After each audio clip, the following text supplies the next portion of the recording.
Greetings, church family. I'm so glad I get to continue with this series on sowing. And today, as I was thinking about our last moment together, you reap what you sow. I was thinking about one of my favorite hymns in the SDA hymnal, Hymn 369.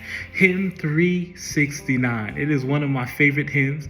It is one of those hymns when they start singing it, you can't help but get excited. Usually they sing it in regards to evangelistic series, but it was a hymn that was written by Knowles Shaw, who would eventually die in 1978, but he wrote this hymn in 1974. And this was one of the last works of literature, works of music that he wrote prior to dying in a railroad incident. And the hymn that he wrote, you've already probably looked it up by now, hymn 369, you know it well, bringing in the sheaves. But when you listen to the lyrics, listen to these lyrics, and I will connect it with the scripture and we'll bring it home. Sowing in the morning, sowing seeds of kindness, sowing in the noontime, and the dewy eve, waiting for the harvest and the time of reaping.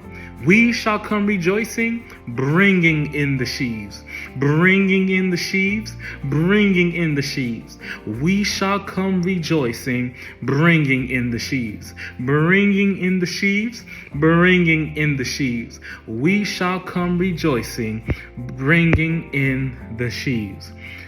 I never knew what sheaves were. You may know more than me. I didn't know what it was until I got older and I was preaching on Psalms 126.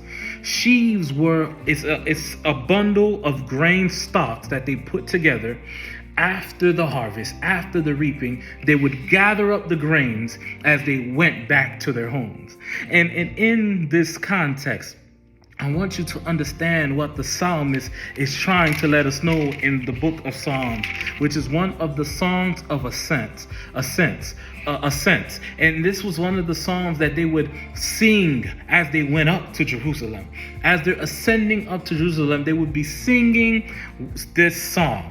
And in the Psalms, it says, those who sow in tears shall reap in joy. He or she who continually goes forth weeping, bearing seed for sowing, shall doubtless come again with rejoicing, bringing his sheaves with them. Here's the word that I have for you today. I may be weeping, but I'm reaping. I may be weeping, but I will be reaping. Because why? I have a seed for sowing.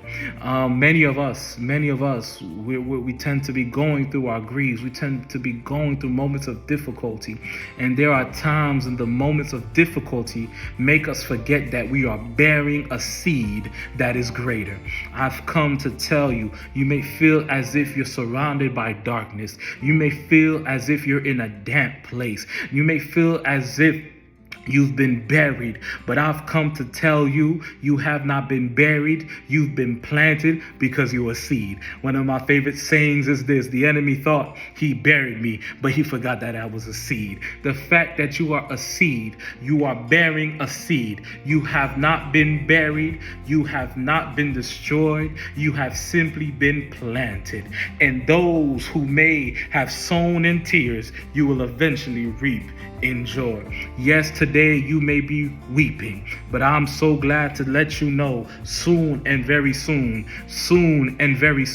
you will be reaping. Why? Because they thought they buried you, but you are a seed. You're the seed that rose from the concrete. You're the seed that they thought it was over for you, but God says, I'm just getting started with you. And I love how the hymn ends, going forth with weeping, sowing for the master. Though the loss sustain, our spirit often grieves. When our weeping's over, he will bid us welcome. We shall come rejoicing, bringing in the sheaves. Dear church, please don't forget this. Please remember this. please remember this. You will be able to sow despite the circumstance you may find yourself in. Why? You don't just have a seed. By the grace of God, you are the seed. You will produce good fruit. You will produce fruits of love. You will produce fruits of compassion. You will produce fruits of success. The enemy thought he buried you, but in reality, he planted you. That is why scripture says all things work together for the good of those who love the Lord. It's not because the bad doesn't come, but God takes the bad, he mixes it all up with the good, and then he reminds the good and the bad that he is God and God alone, and he works it out in your favor. Dearly beloved, bringing in the sheaves, we shall come rejoicing, bringing in the sheaves.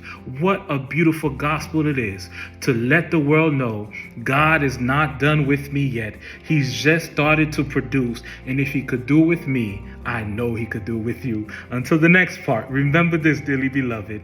By the grace of God, you may have gone sowing tears, but I'm so glad eventually you will reap with joy. God bless you. God keep you. I'll see you in the next one.